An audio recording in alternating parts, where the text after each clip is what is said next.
Motivation को लेकर आपको जब भी ऐसा लगे कि आप डीमोटिवेटेड हो रहे हैं, देखिए मोटिवेशन के दो तरीके होते हैं।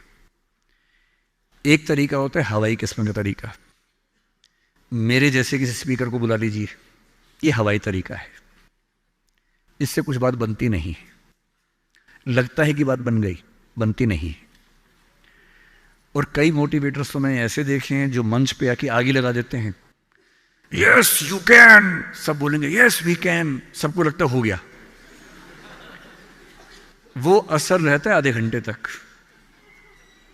जैसे गुब्बारे में हीलियम गैस भरते हैं, गुब्बारा उड़ता है, गुब्बारे को लगता है कि मैं तो महान हूं, मैं तो हवा में हूं, आसमान में हूं।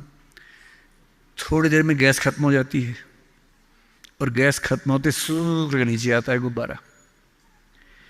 एक तो वैसा मोटिवेशन है कि मैं थोड़ी आग लगा दूं, 10 बार जोर से बोलूं, आप भी बोलो जोर जोर से, एकदम खून गर्म हो जाए, आप बाहर निकले, आपको लग रहा है कि आप कुछ भी कर सकते हैं। आधे घंटे बाद लग रहा है अरे हम तो वैसे के वैसे हैं। एक तो वो मोटिवेशन है जो आधे एक घंटे वाला होता है, उसमें मेरा कोई इंटरेस्ट नहीं है, ना मैं वैसा मोटिवेटर बनना चाहता हूं। असली मोटिवेशन कहां से आता है? एक तो असली मोटिवेशन ऐसा नहीं होता कि 1 साल में एक स्पीच सुनी, 1 साल के लिए मोटिवेट हो गए, नहीं। असली मोटिवेशन आता है जिंदगी की जरूरतों से, आसपास से, डेली लाइफ से आता है। और डेली लाइफ से मोटिवेशन चाहिए तो क्या करना चाहिए? ये मैं 3-4 टिप्स दे रहा हूं, आप सब इसको फॉलो करें, आपको डीमोटिवेशन कम से कम नहीं होगा। एकदम आराम से जिंदगी जीनी है, दुखी होना ही नहीं है। सबसे पहली बात, अपने आप से इतनी उम्मीदें नहीं पाल लेनी है जो पूरी नहीं हो सकती। और मैं आमतौर पर जब मोटिवेशन के लिए कोई मुझसे कहता है ना, मैं कहता हूं बच्चों को मत बुलाइए, उनके पेरेंट्स को बुला लीजिए। पेरेंट्स को समझाना ज्यादा जरूरी होता है कि बच्चों से इतनी उम्मीदें ना पाल लें कि बच्चों को जीना मुश्किल हो जाए। पेरेंट्स की एजुकेशन ज्यादा जरूरी है। भाई मैं देखता हूं मेरा बेटा पढ़ने में ठीक है, बहुत तोप नहीं है, मैं चाहता भी नहीं कि तोप बने, ठीक से पढ़ ले, मस्त रहे एकदम। पर हमारे गली मोहल्ले में कुछ बच्चे तोप हैं, उनके माता पिता रात दिन लगे रहते हैं, मम्मी फिर से 10th क्लास कर रही हैं, पापा भी 10th क्लास कर रहे हैं, बच्चा भी कर रहा है, रात दिन माँ बाप भी पढ़ा रहे हैं उसको, बच्चा भी पढ़ रहा है, पूरी फैमिली 10th क्लास कर रही है।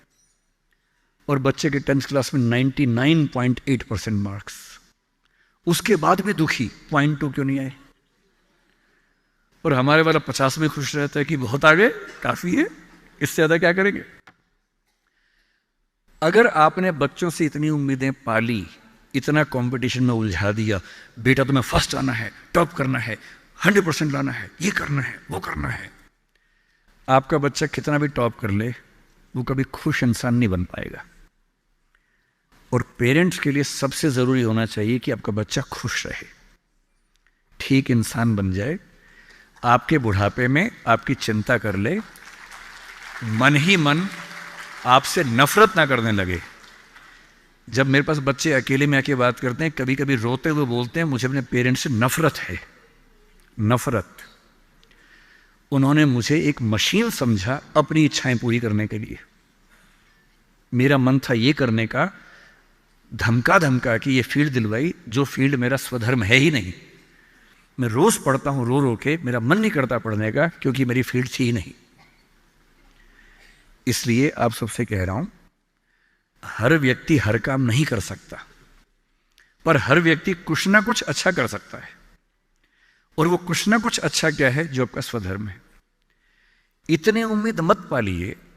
मसलन क्रिकेट भारत का शौक आजकल सब लोगों को हो गया है, लाखों बच्चे क्रिकेट खेल रहे हैं गली मोहल्ले में, सबको आईपीएल में आना है, सबको भारत की टीम में आना है। पर भारत की टीम में कुल 16 लोग आएंगे, उनमें भी 11 खेलेंगे, 5 बाहर बैठेंगे। और लाखों लोग क्रिकेट खेल रहे हैं, रात दिन की टीम में आना है। ध्यान रखना है, आप जो भी रास्ता चुनेंगे उसमें सफल होने से ज्यादा संभावना विफल होने की है। इसलिए तैयारी करते हुए इस चीज की भी तैयारी करनी है कि नहीं हुआ तो क्या होगा। और मैं बच्चों को बार बार कहता हूं, जिंदगी बहुत बड़ी है, नौकरी जिंदगी का एक छोटा सा हिस्सा है। मिले बढ़िया, ना मिले भाड़ में जाए, एकदम भाड़ में जाए। ठीक। और मैंने खूब देखा है आईएएस आईपीएस बनने के बाद भी कुछ लोग आत्महत्या कर लेते हैं, दुख से, तनाव से, परेशानी से। और मैंने देखा कुछ लोग छोटी सी नौकरी में इतने मस्त मौला होते हैं कि जिंदगी की हर खुशी जैसे उनके पास ही है। अंत में खुश रहना है तो उसके लिए कोई एक नौकरी ज़रूरी छोड़ना है, मिलेगी तो बढ़िया है, ना मिले तो भाड़ में जाए। तो अपना तकिया कलाम बना लीजिए। तकिया कलाम का मतलब अपनी एक पंच लाइन बना लीजिए, अपनी एक मिशन स्टेटमेंट बना लीजिए कि ताकत लगाएंगे पूरी पूरी ताकत से कोशिश करेंगे कि जो मैं चाहता हूँ, जज बनना है, पॉलिटिशियन बनना है, आईएएस बनना है, जो बनना है बनूँ, उद्यम करना है उद्यम करूँ, स्टार्टअप करना है स्टार्टअप करूँ। पर नहीं हुआ, कोई पूछे ना अगर नहीं हुआ तो बोला भाड़ में जाए। क्या हो गया नहीं हुआ तो कुछ और करेंगे, तू नहीं कोई और सही, कोई और नहीं कोई और सही। ये इंसान के बारे में नहीं, अभी नौकरी के बारे में है। ये नौकरी नहीं तो कोई और नौकरी सही, कोई और नौकरी नहीं तो कोई और नौकरी सही। ऐसा क्या है, हजार ऑप्शन है। तो खुद से उम्मीदें कम। दूसरा, अपने आसपास 3-4 लोग ऐसे रखिए जो कायदे के लोग हो।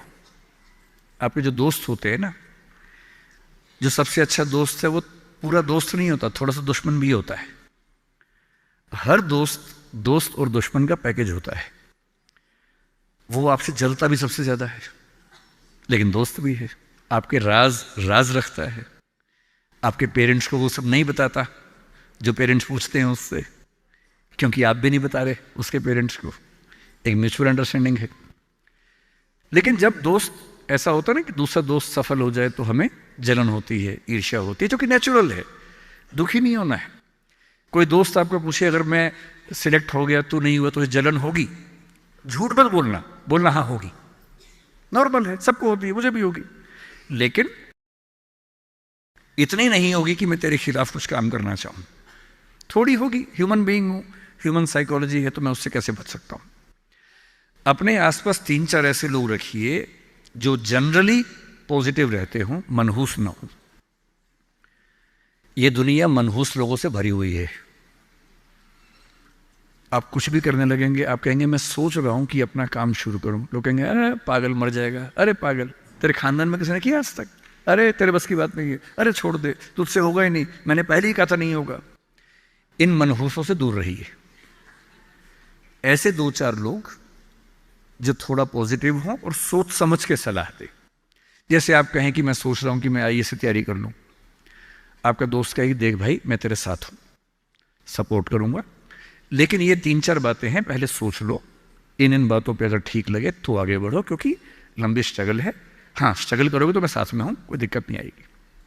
तीसरा, छोटे छोटे टारगेट्स, छोटा छोटा कंपटीशन जीवन में रखिए। एक लंबी यात्रा एक झटके में नहीं होती है, बहुत छोटे छोटे टारगेट से पूरी होती है। जैसे मैं रोज 8 घंटे पढ़ूंगा, आज मुझे इतना सिलेबस कर लेना है, उतना कर लीजिए। एक टाइम टेबल बना लीजिए। टाइम टेबल हमेशा पूरा नहीं होता है, वीक में 5 दिन पूरा हो जाए सही है, 2 दिन नहीं होगा।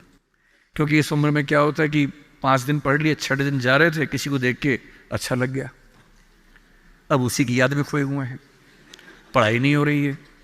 तो वो भी करना है ना, इंसान बने रहना है, मशीन नहीं बनना है। तो 5 दिन पढ़िए, 6 दिन मोहब्बत का रखिए, दोस्ती का रखिए, खेलने का रखिए, और इन सब चीज़ों को मैनेज करते हुए एक अच्छी लाइफ के साथ अगर टारगेट्स लेके चलेंगे, छोटा छोटा कंपटीशन अपने दोस्तों के साथ करते हुए आगे बढ़ें, तो मोटिवेशन आमतौर पर बना रहता है।